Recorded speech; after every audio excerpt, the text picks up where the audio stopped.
afternoon, everybody. Welcome to the TraderMerlin show for your Thursday edition, getting to the tail end of the week. Hope you had a great trading day out there, and it was good for me. I like seeing a little bit of updates for some of the markets I'm long on, but we're not going to talk about equity markets today. Maybe at the very end, I'll cover some of the equity markets out there. And Katut, I'm going to apologize right up front. David and we have to put on our calendar the next time we do a show, we're both going to wear those cool ass shirts that you got us. So I don't have mine on. I just forget, and as soon as I saw your name pop in, I'm like, oh, I will make it up to you. We'll get you on here. So today's topic, as you may know, central bankers have been one of the catalysts for these huge market rallies since 2009. And of course, they are part of the problem for these markets selling off in 2020 with raising interest rates very aggressively. Right now, the expectation is that next week we'll also see another 50 basis point increase here for the US. But what are some of the other central bankers thinking? What about the ECB, the Bank of England, Bank of Japan? What's going on in their minds? Now, I typically am glued to the headlines that I see, and I formulate my opinions there. But my guest today is a little bit deeper in the weeds when it comes to central bankers, and he's going to talk today about central bank policy shifts and see maybe, is there some big fundamental change coming on the horizon? And if so, what are those changes and how they might impact our bottom line portfolios? Of course, I'm talking about David Warner joining me today. David, how you doing, my friend? Merlin, it's great. I'm doing great, man. It's just nice to be back. And it's good that I have your audio working. So yesterday we had a little bit of a debacle on my part, so apologize to everybody out there. Yeah, it's good to have you back on our almost monthly meeting in talking about crypto, or not crypto, but currencies and monetary policy. So let's talk about central banks, man. Well, it seems crazy what's happened this year. Remember, you go back to September of last year and it's like, well, we might see 2 rate increases in 2022. And it's just been this machine gunning barrage of not 25 basis point increases, but 75s across the board. And now all of a sudden the talk track is we're starting to slow down. Let's start with the U.S. central banks. What's your take on policy shifts potentially for the U.S.? Yeah, actually, I'm pretty excited about, kind of what's going on in the currency markets right now. And just with this super aggressive raise interest rate stance that we've had in the U.S. and that is changing, and it's a significant. I mean, it's a very, very significant change. Even though we are still raising interest rates, that's still in the projections that, I mean, we're still going to raise and we'll end up raising more. But it's starting to show that we won't have to raise in the manner in which we have been raising. And I mean, honestly, how can you keep raising in that manner, right? I mean, at every Fed meeting, you raise 75 basis points. Pretty soon, and you'll get a 30-year fixed rate mortgage for like 29%. Obviously, there comes a breaking point for all this. And, the talk track from Jerome Powell lightened up a little bit as one of his recent meetings. He seemed to be backpedaling a little bit and said, 50 basis points is on the table, kind of hinting that that's where they're at. And I'm showing right now for the viewers at home, this is the Fed funds future. So this is traders that are betting on what the rate increase will be next week. And you can see here, right now, it's 79.4% chance we'll see a 50 basis point increase and a 20.6% chance of a 75. Now, if we go back longer term than that, those numbers were substantially different. We had, if you go back 1 month, there was a 43% chance we were going to see a 75 basis point increase, and now that number is consistently dropping, which does echo your sentiment of the about face here. And what, I guess from your experience, what was that? What does it look like to you, and kind of what does it mean for our markets if they slow the pace and go to 50 and then maybe 25 basis points? I mean, I can pull up a chart and I can show you. We're never going to say no to you pulling up charts. We always. All right. Any objections from the viewers out there? Anybody got a problem with David pulling up some charts? Probably not. I'm going to think it's okay. Probably not. All right. Can you see it? Yep.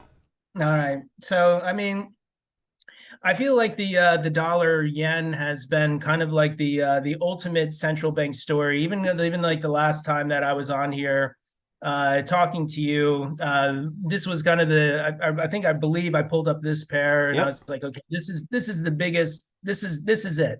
All the central banks, everything's kind of wrapped up into this currency.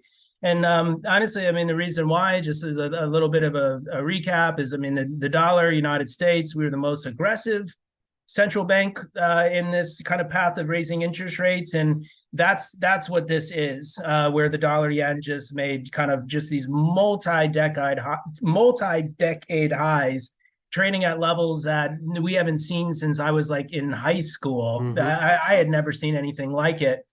And then you can kind of see, and we had a couple interventions in here where the, kind of dollar yen got a little bit too hot. And now we see that this like very, very, very, very strong uptrend has shifted. And I feel that I've been looking at these dollar pairs and really just kind of across the board. And it kind of shifted from this, okay, always I'm more comfortable with like, say, buy setups on this currency specifically.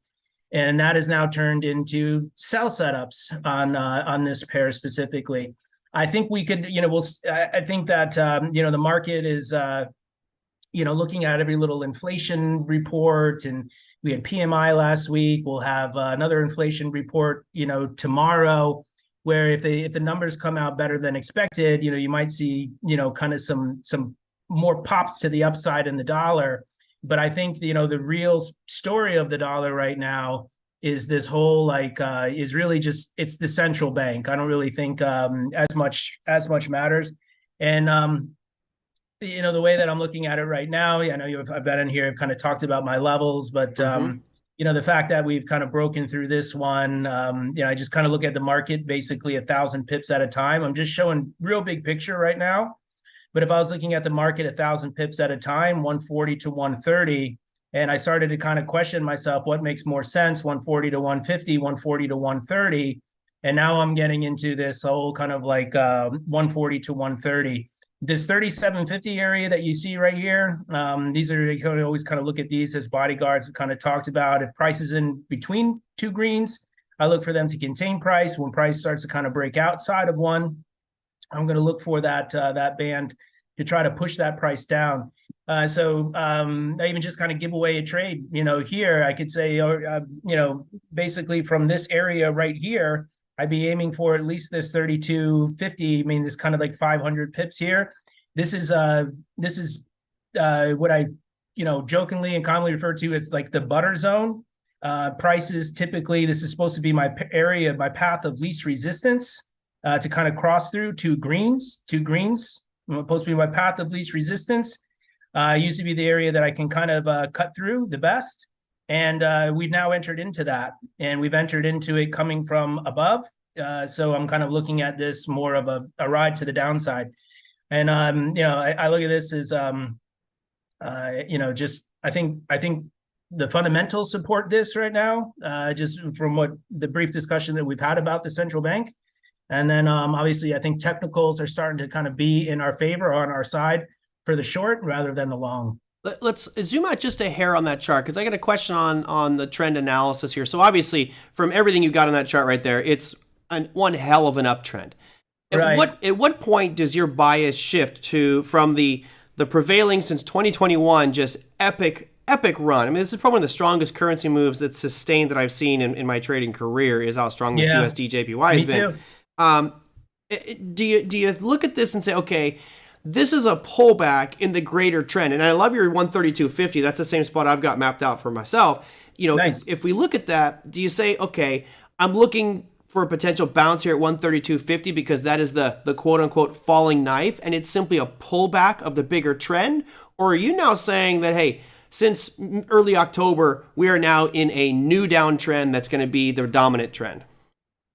The 3250 is going to be an area that basically, to answer your question first, is like I kind of try to look at the market, kind of big picture. This is basically breaking it up 1,000 pips at a time. So just very simple, like the red lines become like reset buttons for me. So it's like if price is above one of those reset buttons, it starts to turn into, okay, this is a buy. If price starts to kind of break below one of these reset buttons, I kind of start to look at it as a short. So you're not hanging your hat on that long-term trend. It's like, hey, this is what is now. This is more important just to focus on this where we are right now. Yeah, I see. Listen, if based off the information that we have today, I'm hoping that this is like a great unwind of some kind, where I mean we could even kind of break through 130 and even start even kind of moving lower. That 132.50, you're going to have to respect it. You just, kind of looking at it from a even technical standpoint, you're going to have to kind of, I'm going to respect that area. These areas can have the tendency, I mean, you can see how this thing came into this down pretty hard. And these things can have the tendency to kind of create some bounces kind of when you run into them. Mm-hmm. So, kind of the way I look at it, I mean, this is just, even if I looked at it from, this area right here, and I was trying to aim for this 32.50, this is a kind of a 500 pip type area. We're about 90 pips away from kind of the best spot where, typically I would have loved to execute the trade, but as long as we're below 37.50, I just kind of favor more of the short. Yep. A lot of the trade setups that I've been taking, lately, and we're talking about in the groups that I kind of trade with and in right now, and we've been looking more for dollar short than dollar long. I mean, even this, like even just here. So this is this candle right here. That's November 30th. This is the last time Powell spoke, and kind of, and in my opinion, kind of put the brakes on. Excuse me. And you can kind of see how the market reacted. You have this kind of retracement. I can blame maybe job numbers, PMI to kind of bring us back to that area. But we can always point the finger. We can always point the finger at something. You can. Let me answer this question real quick. And thank you, Tom. Yeah, for anybody who might be new to the channel, if there's a question that you want myself or my guest to answer, put a couple question marks before whatever your question is, because normally there's a lot of conversation going on, and I unfortunately can't do a million things at once. Let me answer your question you're going to ask. He says, given that world trade is majority with emerging economies, shouldn't we focus on the dollar versus emerging market currencies rather than the dollar index? So let me explain. Well, you're right. If you're looking for long-term investments, like let's say I'm looking for something to buy into for the next few years based off of that, then I would argue, yes, you're absolutely right. But if I look at the liquidity of trading pairs, and what David and I are talking about here is trading. It's saying I want to generate profits from short to intermediate term moves in, I don't really care what, right? It could be anything, but I'm looking to generate income or just grow my wealth by making trades in those arenas. If I look at trading the US dollar, Mexican peso, or the Brazilian real, or the Chinese yuan, those are generally going to be lower liquidity pairs. So while there may be nice moves there, there's less liquidity, which creates more uncertainty and unpredictability. So if we have the spectrum of things we're looking for as traders, I certainly want to have liquidity. It's paramount to me getting good pricing and not getting slippage and fill. So you're right. If I am thinking that, hey, we're looking at emerging market growth, let's make an investment there, then yes, I could look at those pairs. However, we're traders here predominantly, and we'll focus on the shorter term stuff. So David most likely is going to stay with those highly liquid pairs, dollar yen, dollar pound, although he does like the pound yen, but we'll talk about that one in just a second. So I wanted to just cover that one for you, Ganesh. Thank you for the questions. David, let me ask you this. On that chart that you had up there of the USD JPY, we looked at the USD JPY. You can if you want, but we can just discuss it for now. Part of it was we have the U.S. markets aggressively raising rates. Japan has done nothing. I mean, ghost town. So it feels like this is just a one-sided affair where we're just looking at what the U.S. market's doing. So as they're raising rates, dollar becomes more attractive. Certainly, it shoots it up. And it almost feels like this move since early October has been anticipation or speculation that the Fed's going to start to slow down? Or do you think it has something to do with Kuroda and the central bank over there in Japan doing something, some stimulus, some Operation Twist or QE, or maybe even raising rates? Do you think Japan's actions are playing into that price chart at all? Honestly, in my opinion, not really. Like, I still feel like it's just the total dollar Fed dominant story. I feel like you can see things are kind of going up against the yen right now, but I feel like a lot of these pairs that hit these, multi-decade highs against the Japanese yen, I feel like these are going to they're going to start to unwind. Mm-hmm.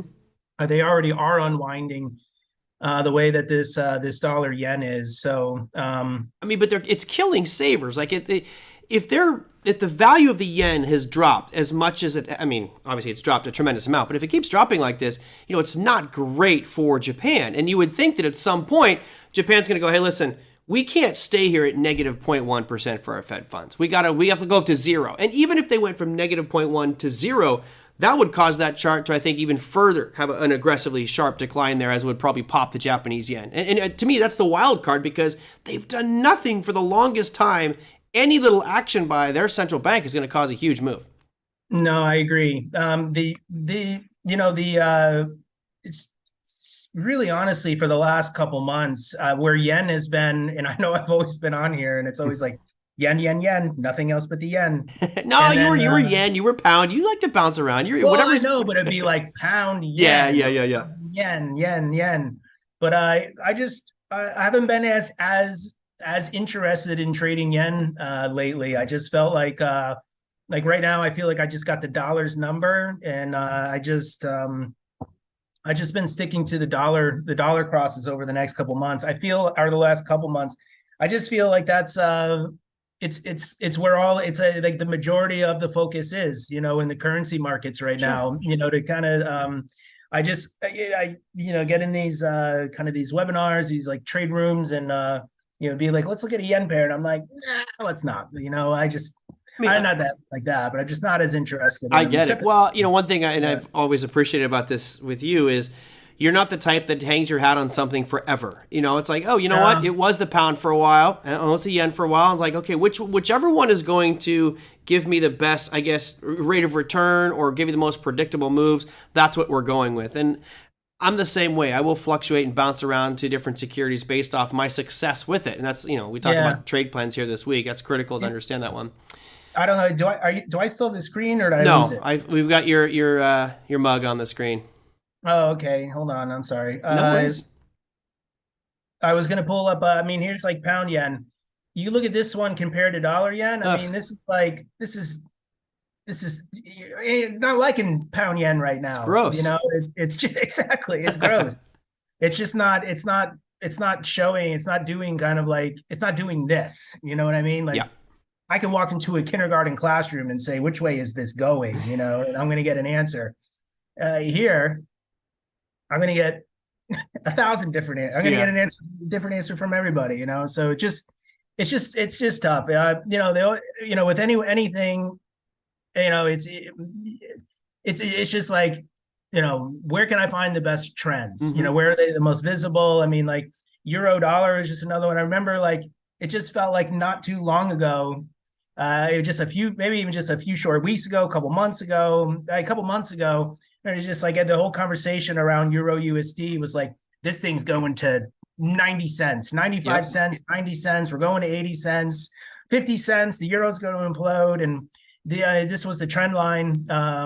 This was one of the strongest trend lines in Forex at that time, from like February 22 all the way till around here, November. And as soon as you just kind of, poked your head above it for that very first time, you can kind of see we did have a little bit of a correction, but now we're above like, let's see, my blue one is this 100 period moving average, 200-day moving average. Like now we're above that, using that as a potential floor. So, just, you're going to try to ride this one. Now I'm kind of looking at this one, we hit the 105. Now I got 107.50, then 110, and just kind of move it up, one of these kind of big quarters at a time. But it was like a Euro USD. I'm shorting this story.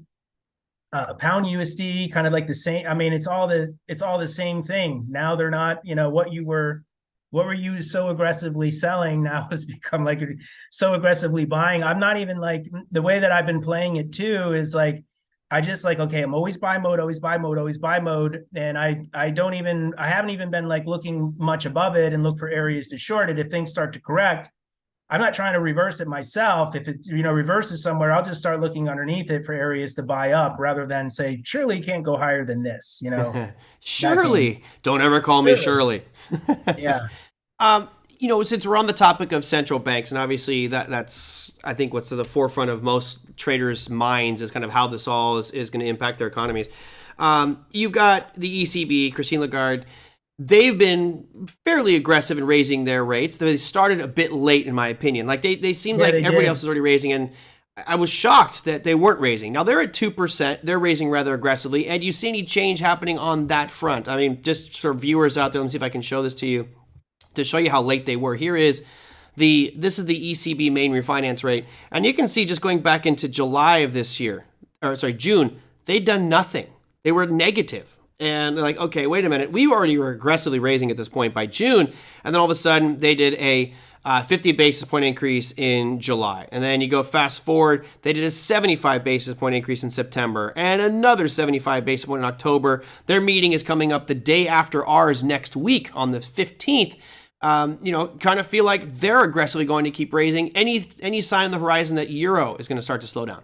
Well, I think they're all, I feel like the dollar, just through the few kind of cycles that I've been through, in my career of this, I always feel like the United States they're like the aggressive ones first. And then like the world's got to kind of wait for the United States. And then, once the US kind of gets there, then the United States start winding down. Everyone's kind of starts their cycles later. Like they raise rates later, they'll unwind later. Cause like, I think like we got to get the United States fixed first. Yep. So I feel like, I still feel like, looking at this current trend and am I still showing a screen right now? No, we get you. It's okay. Whatever you want. If you want to share a screen, just share it. But I got your picture right now. Oh, okay. So what I was saying is, I think the euro's obviously still going to raise interest rates. How aggressive they are, I think it's going to be a little bit more data dependent. The one thing about the euro is I still feel that there's another risk that I'm kind of reading about it. I don't really necessarily understand necessarily the impact or what kind of knee-jerk reactions, and that's just kind of like, as we enter into, is this winter going to be cold? What's going to go on with we going to have, some type of an energy crisis or something along those lines? And that could be a kind of a headwind for the euro. But, chart alone, right now, it just looks like buy setups. It does. And I was just going to ask you, if we look at this, I've got the euro up here, so the viewers can see it. But obviously it's the opposite of the Japanese yen. And if you look at this one, Euro USD, Adam here, it's a good question. And Adam, never apologize for making a comment or question on here. Don't worry about that. He says, how exactly do currency pairs work in the Forex market when one is mentioned before the other? What does that signify? Well, if you look at my screen here, you see it says Euro/USD.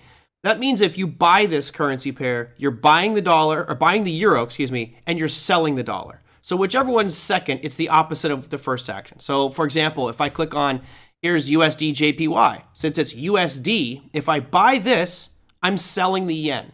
If I was to sell this currency pair, I'd be selling the dollar because it's first, and I would be buying the yen technically. So it's basically just a way to trade two different currencies at the same time. You're buying one and selling the other. And to the talk track I was going with there was when that US dollar was aggressively rising, and that means that the yen is falling, it had a turn. And all these currencies seem to have turned right around the beginning of October. Now, fortunately for me, I went to Europe right as we were sub-parity on the euro, but now it appears as things have changed, right? You kind of see it's making some higher highs, making some higher lows, and the big question in everyone's mind is this the reversal of the trend that's going to cause this euro to go, back up here to, let's say, 120? Or is this just a pullback in the sell-off that started back in January? And that's one that none of us have answers to. Personally, I guess I should ask you, David.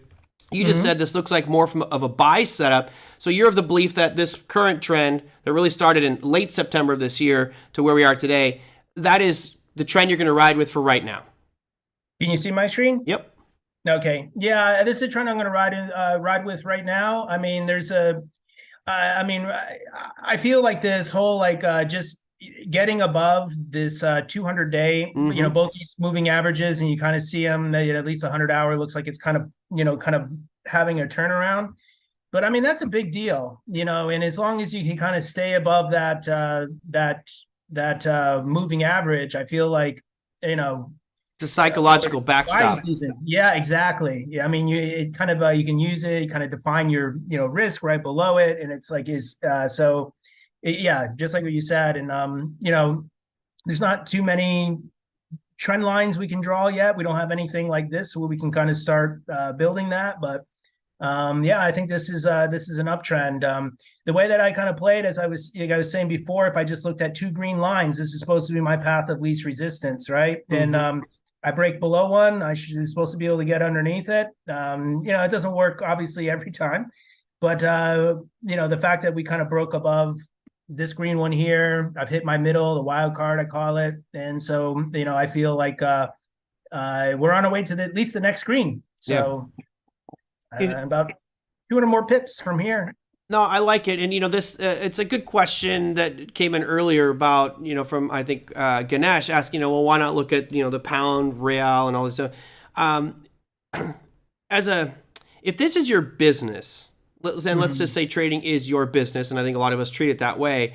You have to look for the low lying fruit. Right? I mean, if you're in sales, you go to any sales meeting, they're always going to say, okay, let's go for the low-lying fruit, right? You're going for the easiest stuff first. And I look at this chart here, and right now I'm looking at the British pound, Japanese yen, but it had this beautiful downtrend for the longest time, and all of a sudden now it's ripping to the upside. To me, this is low-lying fruit. This is the current trend, and it's a beautiful uptrend for the past couple of months. You could say the same thing about the euro. You could look at the Australian dollar, and it's also showing an about face. So to me, this is the low-lying fruit. And again, I'm looking for the most liquid pairs that have the tightest spreads. If I go out there and start to trade the U.S. dollar yuan, not going to work out. The Mexican peso, probably a little bit better. The real is going to be kind of ugly with regards to spread. So, go for that low-lying fruit. And as traders, it's critical that we do whatever we can to reduce, because we will never get rid of risk altogether, but reduce risk as much as we can. Therefore, I have to look for liquidity risk. I have to look for spread risk. I have to look for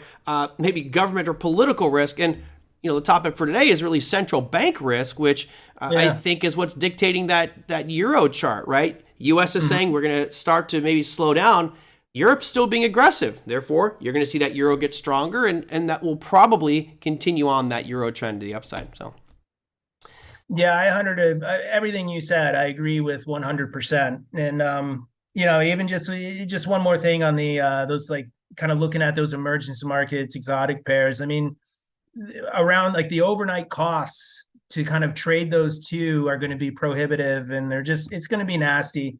I trade 11 pairs, and to me that is plenty. Yeah. And that's just everything. It's just dollar pairs or yen pairs. That's really the only thing I'm interested in for the most part. It's funny. I would say I'm pretty much the same. I'm trading, but I don't really actually trade too much spot forex now anyway. I'm doing a lot of I'm doing some futures, but predominantly I'm looking at options. I'm looking at equities and trading some futures on indexes. But every now and again, I'll go and dabble in the futures markets out there. But if I do, I'm generally staying with those U.S. pairs. I know it's not exciting.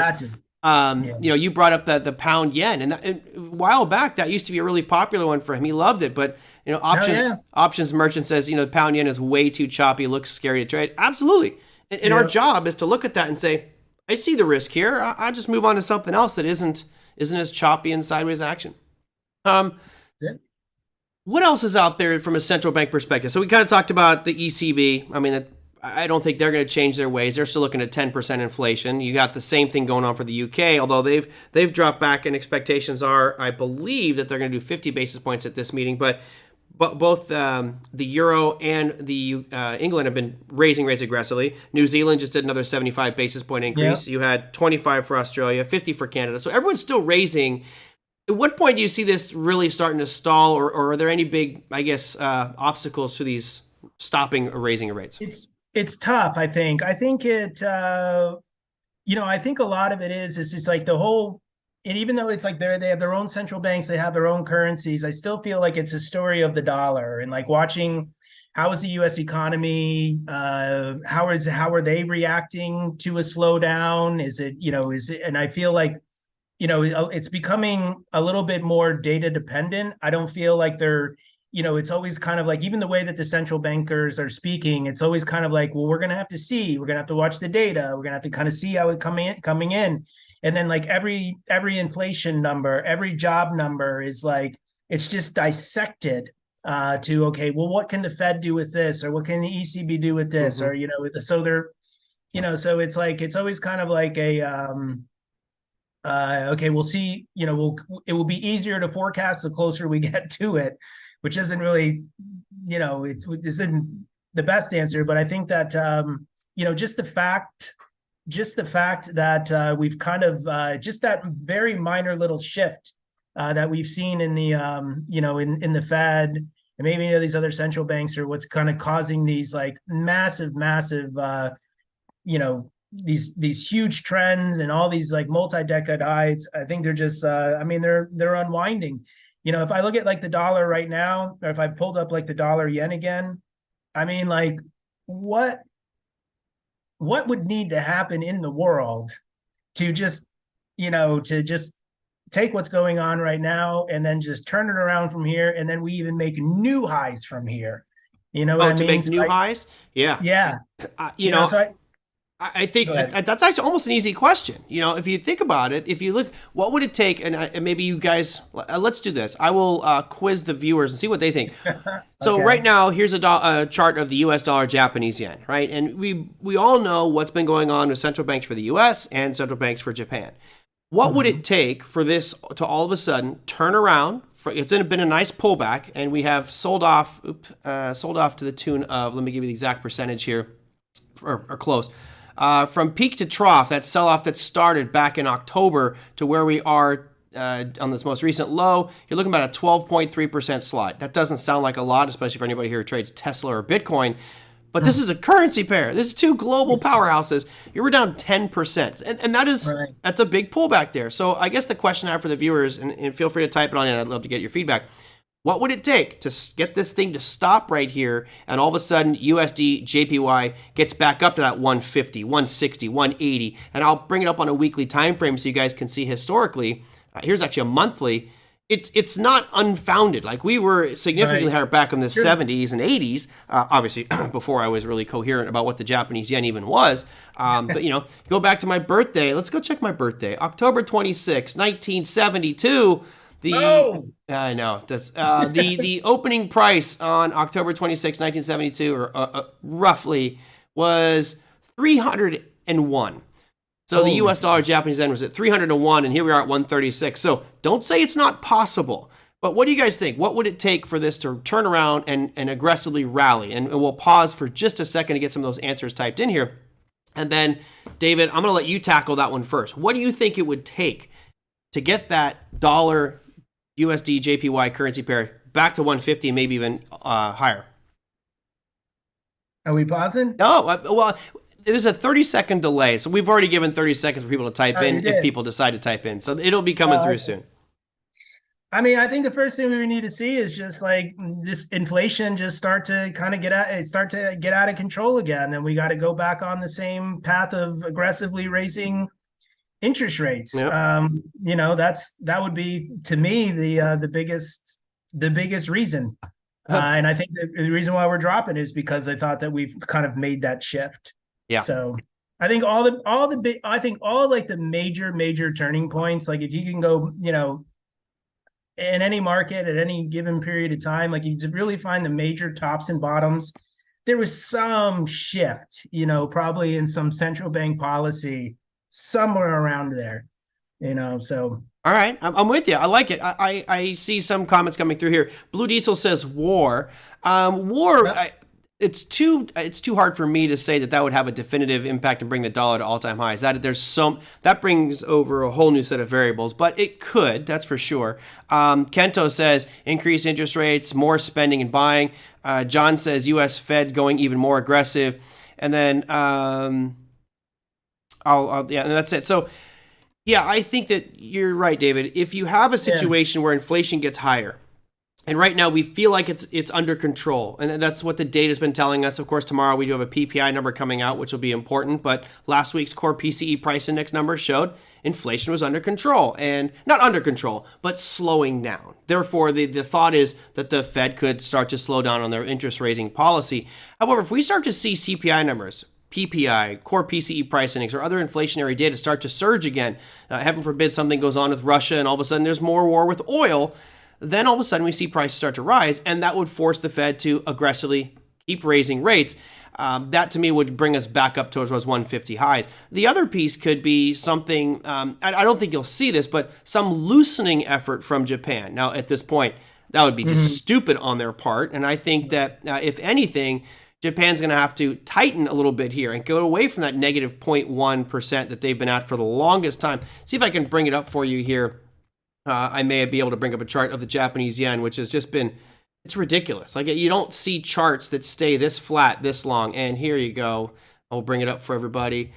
And there's the chart. This goes, I can only go back to 2016. Unfortunately, you can't really see the chart because it doesn't even look like a chart, right? It's been since 2016, negative 0.1. They've just literally been floored here. So my guess is at some point they're going to say, all right, we'll go back to zero and maybe start to go positive. But look, Japan's the outlier. They've been, doing crazy things for years, and it really hasn't helped out their economy too much. But any move from Japan, anything, is going to really create havoc on that chart. And one of the good things about the USD JPY currency pair is Japan has been constant. There hasn't been any shocking surprise. They haven't made an announcement that you feel like Macaulay Culkin in Home Alone going, oh my God, what did Japan do? It's like, okay, here's the Bank of Japan press conference.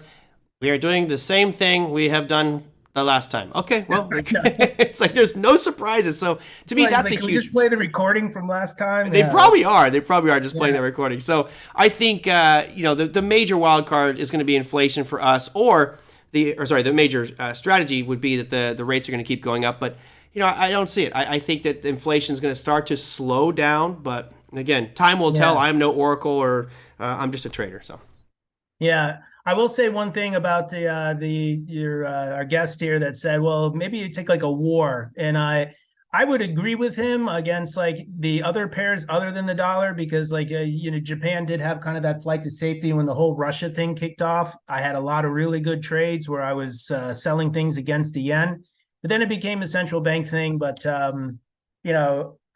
would agree with them. Like if something did get crazy, maybe yen against some of the other pairs. Yep. Other currencies. All right. I'm going to start to wind things down here. I'm trying to, the show was initially supposed to be 30 minutes. I started the show over 2 years ago, and it was supposed to be 30 minutes. And I don't think I've ever done a 30-minute show. So we were like, I don't think I've ever been on a 30-minute show with you either. I've never done one. I actually think I did. I had a 38-minute show a couple weeks ago. That's because I had a meeting right after this. But we're at 38 now, or 39. We'll continue on a little bit. All right. So tell me a little bit about what you've been up to. Where are you at? I know I've got your URL there, toptradingpros.com. Top trading. Are you doing social media stuff? Are you doing classes? What are you doing? Social media stuff. I'm actually, for anybody that's interested, I got a webinar tonight. It actually starts in at 6 p.m. Eastern in 20 minutes. If you go to my Twitter at Warner Dollar, there's a link that can take you to that webinar. If you are here today and you don't really know a lot about currencies, that webinar is actually even just to introduce you to Forex. So for those of you that don't trade Forex and maybe want to learn more about it, there'll be a bit of that in there as well. So I just put that link into chat so they have it there. But here's his Twitter feed. David and I guess we're kind of Gen X a little bit here. We're lazy. We're not the best social media people, but we're trying, darn it. I don't get how it's blown my mind. I was talking about this with Ryan Watkins the other day, where I've been trading for 26 years. I started in 1996 being a very active trader, and for 26 years I've been doing a show. Now it's going on 13 years of broadcasting live every day. And I have 5,000 followers. And these 14-year-old kids that got $100 to their name, they're like, oh, I made 10% rate of return today. Hey, you made $10, dude. Nice. Buy yourself a Big Mac. They've got 14 million followers. It just blows my mind. I don't know. It's crazy. I'm the same way, man. Social media, I just I missed that whatever age or little period of time where you get awesome at that. I feel like I've missed it. I'd rather live my life than live about telling people about my life on social media. That's true. Yeah. Joe says, Merlin, as a fully accomplished trader, was the Britain Bricardi trade good or bad trade? Oh my God! Now you're talking political. I mean, did you see this one, the Brittany Gardner trade? So the basketball player who got busted with weed in Russia and is thrown in prison.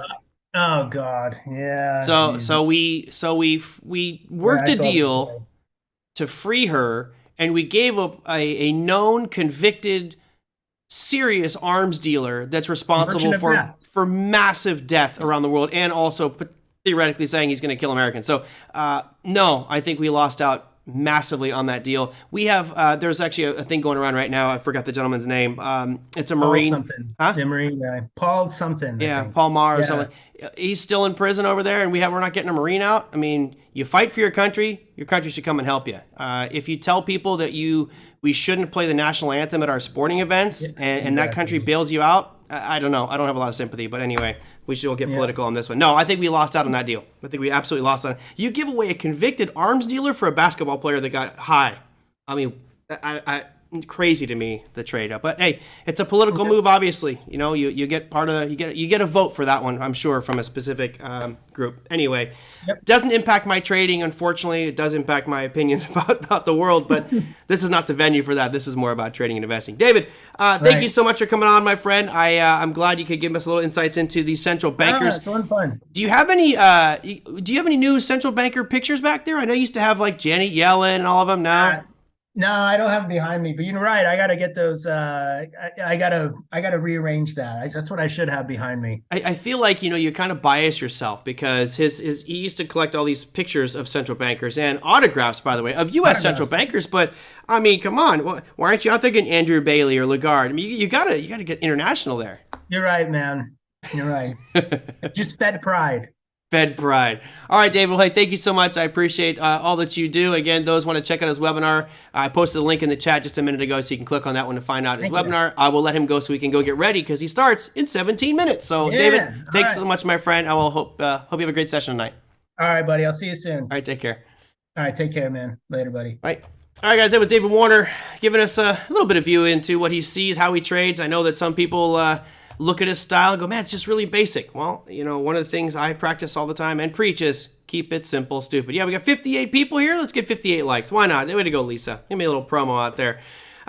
Okay, let me run through here real quick. I didn't see any questions. I got a lot of nice comments on the YouTube channel last night, but I do want to go through and show you some interesting news that happened today, at least earnings-wise. So here is some earnings announcements. This is what happened today. Look at some of these blowout of earnings. I mean, Sienna, they were expected to make 8 cents per share, came out at 61, and they were up almost 20%. Momo, you had Lululemon. They beat earnings and were down 9%. So again, a testament to why I do not trade earnings, because you just absolutely never know. But this is the big stuff that's happening tomorrow. And this is really big stuff. Right now, the expectations are that producer price index is going to come out in line with expectations. Previous month's reading was 0.2% gain. So it would be showing that we do in fact have inflation if it comes out at 0.2%, but it would certainly represent a decline from the previous trend, which has been increases. Now all of a sudden we're starting to see some decreases. So let me bring up a chart right now so you guys can see this one. Unfortunately, I have to remove all my filters here, and we'll look at producer price index so you guys can see what's been going on. This is an interesting chart because it's kind of 2-point data. You notice that going back into July, inflation was really high, and we had this huge period where inflation was significantly higher, really from March of 2021 to March of 2021 to July of 2022. And then all of a sudden, we go from a high of over 1% per month increase in inflation to a negative 0.5 contraction. Huge swing there in August, and then it started to creep back up. So, I'm not really sure what to make of the announcement for tomorrow. They're expecting it to be lower than the previous month at 0.2%, expecting to be at the previous blue bar right here and expecting things to stay the same. So we'll have to see. That could create some really big swings out there in tomorrow's markets for you. As far as other major announcements, not a lot. For the U.S., we do have University of Michigan consumer sentiment, which I don't even follow anymore, honestly. Final wholesale inventories, and also University of Michigan inflation expectations. Okay, that's going to do it. I think I pretty much covered all the bases I need to cover for today. So for anybody who might be new, hit that subscribe button. If you like the show, hit the like. Any comments, questions, feedback, you can put down below the YouTube video. Any video, actually. I look at those comments every single day. If there are things you want discussed, I usually take them from the YouTube channel, put them into my slide presentation over here, and I'll get those questions answered for you. So keep the questions coming, and if you have something specific you want to talk about, you can email me at TraderMerlin@gmail.com. That said, have fun with that PPI number. That does come out 1 hour before the market opens. So for those of you late risers, could be a big market volatility by the time you even get out of bed. So take care, everybody. Have a fantastic remainder of your day, and I will see you on Friday's show. Take care.